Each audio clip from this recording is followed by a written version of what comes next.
ಮರಣದಿಂದ ಮುಂದೇನು ಭೂತವೋ ಪ್ರೇತವೋ ಪರಲೋಕವೋ ಅಥವಾ ಪುನರ್ಜನ್ಮವೋ ಅದೇನು ಮರಳಿ ಬಂದವರಿಲ್ಲ, ವರದಿ ತಂದವರಿಲ್ಲ.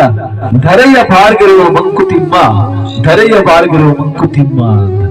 ಸತ್ತ ಮೇಲೆ ಅವನ್ ಭೂತ ಆಯ್ತನೋ ಇಲ್ಲ ಪ್ರೇತ ಆಗ್ತಾನೋ ಅಂತ ಯಾರಿಗೂ ಗೊತ್ತಿಲ್ಲ. ಮುಂದೊಂದು ಜನ್ಮ ಇದೆಯೋ ಅಥವಾ ಹುಟ್ಟು ಬರ್ತಾನ ಅನ್ನೋದು ಗೊತ್ತಿಲ್ಲ. ಸತ್ತವನು ನನ್ನ ಕ್ಷೇಮವಾಗಿ ನನ್ನ ಲೋಕಕ್ಕೆ ಹೋಗಿದ್ದಾನೆ ಅಂತ ಯಾರು ಕೂಡ ಪತ್ರ ಬರೆದು ಕಳಿಸೋದು ಇಲ್ಲ ಅಥವಾ ಫೋನ್ ಮಾಡಿ ಹೇಳೋದು ಇಲ್ಲ. ಅದೆಲ್ಲ ಏನೇ ಇರ್ಲಿ, ಅದೆಲ್ಲ ಹೆಂಗೆ ಇರ್ಲಿ, ಇರೋ ತನಕ ಭೂಲೋಕದಲ್ಲಿ ಚೆನ್ನಾಗಿ ಬದುಕು ಬಾಳು ಅಂತ ನಮ್ಮ ಕನ್ನಡದ ಕವಿ ಡಿ.ವಿ. ಗುಂಡಪ್ಪನವರು, ಡಿ.ವಿ.ಜಿ. ಅವರು ಹೇಳ್ತಾರೆ. ಹಾಗಾಗಿ ಈ ಜೀವನದಲ್ಲಿ ನಾವ್ ಇರುವಷ್ಟು ದಿನ ನಾವ್ ಹೇಗಿರ್ಬೇಕಪ್ಪ ಅಂತಂದ್ರೆ ಇದ್ದಂಗಿದ್ರೆ ಮುದ್ದಂಗಾಯ್ತಾರಂತಪ್ಪ. ಏನ್ ಬೇಕಂದ್ರು ಏನ್ ಬೇಡ ಅಂದ್ರು ದುಃಖ ಬರ್ತೈತೆ ನನ್ ತಪ್ಪ.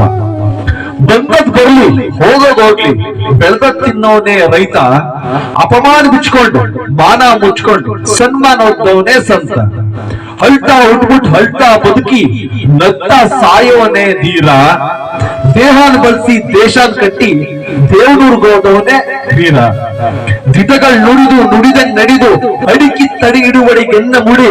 ಸತ್ತ ಮೇಲೆ ಶವಕ್ಕೆ ಜಾಗ ಕೊಡಿ ಅಂತ. ಬದುಕಿರೋ ತನಕ ಚೆನ್ನಾಗಿ ಬದುಕ್ಬೇಕು ಅಷ್ಟೇ. ಇಟ್ಟಂಗಿದ್ರೆ ಮುದ್ದಂಗಾಯ್ತಾರಂತಪ್ಪ. ಚೆನ್ನಾಗಿ ಬದುಕ್ಬೇಕು, ಬಾಳ್ಬೇಕು. ಸತ್ತ ಮೇಲೆ ಯಾರ ಜೀವ ಏನೋ ಗೊತ್ತಿಲ್ಲ. ಇರೋ ತನಕ ನಮ್ಮ ಆಟ, ಸತ್ತ ಮೇಲೆ ನಮ್ಮ ಪೋಟ ಅಷ್ಟೇ. ನಾವಿವತ್ತು ಏನೇನೋ ಕಸ್ಕತೀವಲ್ಲ, ನಮ್ ಪೈಲ್ವಾನು ಪಟೇಲ ಹಂಗೆ ಹಿಂಗೆ ನಮ್ ಜನ ಅಷ್ಟವ್ರೆ ದುಡ್ಡು ಇಷ್ಟದೆ ಅಂತ. ಅವನೆಂತ ಕೋಟ್ಯಾಧೀಶ್ವರ ಆಗಿದ್ರು, ಅವ್ರ ಅಪ್ಪ ರವ್ವ ಅದೆಂತ ಹೆಸರನ್ನೇ ಇಟ್ಟಿದ್ರು. ಸತ್ತ ಒಂದೇ ಒಂದು ಕ್ಷಣಕ್ಕೆ ಅವನ ಏನಂತ ಕರೀತಾರೆ ಗೊತ್ತಾ? ಅವನಿಗಿಟ್ಟಿರೋ ಹೆಸರು ಕರೆಯೋದಿಲ್ಲ.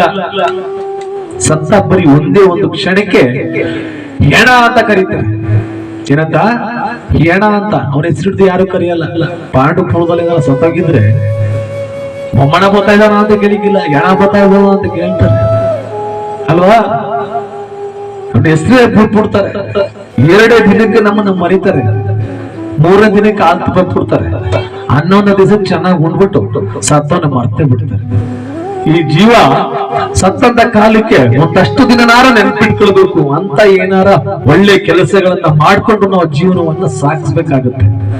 ಹೋದ್ರು ಹೋಯ್ತಾನೆ ಬಾ, ಅವನಿಂದ ಏನಾಗಿತ್ತು, ನಮ್ಮೂರ್ಗೇನಾಗಿತ್ತು, ನಮ್ಮ ಮನೆಗೇನಾಗ್ಬೇಕಿತ್ತು, ಹೋದ್ರು ಹೋಯ್ತಾನೆ ಅಂದ್ಬಿಟ್ಟು ಒಂದ್ ದಿವಸ ಬಾಡೂಟ ತಿನ್ಕೊಂಡು ವೈಕುಂಠದ ಸಮಾರಾಧನೆ ಮಾಡ್ಕೊಂಡು ನಮ್ ಜೀವನವನ್ನ ಇಷ್ಟು ಕಳಪೆಯಾಗಿ ನಾವು ಕಳ್ಕೊಳ್ಬಾರ್ದು. ಸಾಕಷ್ಟು ಜನ ನಮ್ಮನ್ನ ನೆನೆಸ್ಕೋಬೇಕಂತ. ನಾವು ಸತ್ರೆ ಇಡೀ ಸುಡುಗಾಡೆ ಮಸಾಣ ವಾಸನ ಅಂದ್ರೆ ಕಣ್ಣೀರಿನಲ್ಲಿ ಶೋಕಾಚರಣೆಯಿಂದ ಕೂಡಿರ್ಬೇಕಂತ. ಹಾಗಾಗಿ ನಾವು ಇರೋ ತನಕ ಚೆನ್ನಾಗಿ ಬಾಳ್ವೆ ಮಾಡೋಣ, ಇನ್ನೊಬ್ಬರಿಗೆ ಪರೋಪಕಾರವಾಗಿ ಬದುಕೋಣ ಅಂತ ಹೇಳ್ತಾ ಈಗ ಕಾರ್ಯಕ್ರಮದ ಕಟ್ಟ ಕಡೆಯ ಹಂಚಿಗೆ ಬಂದಿದ್ದೀವಿ.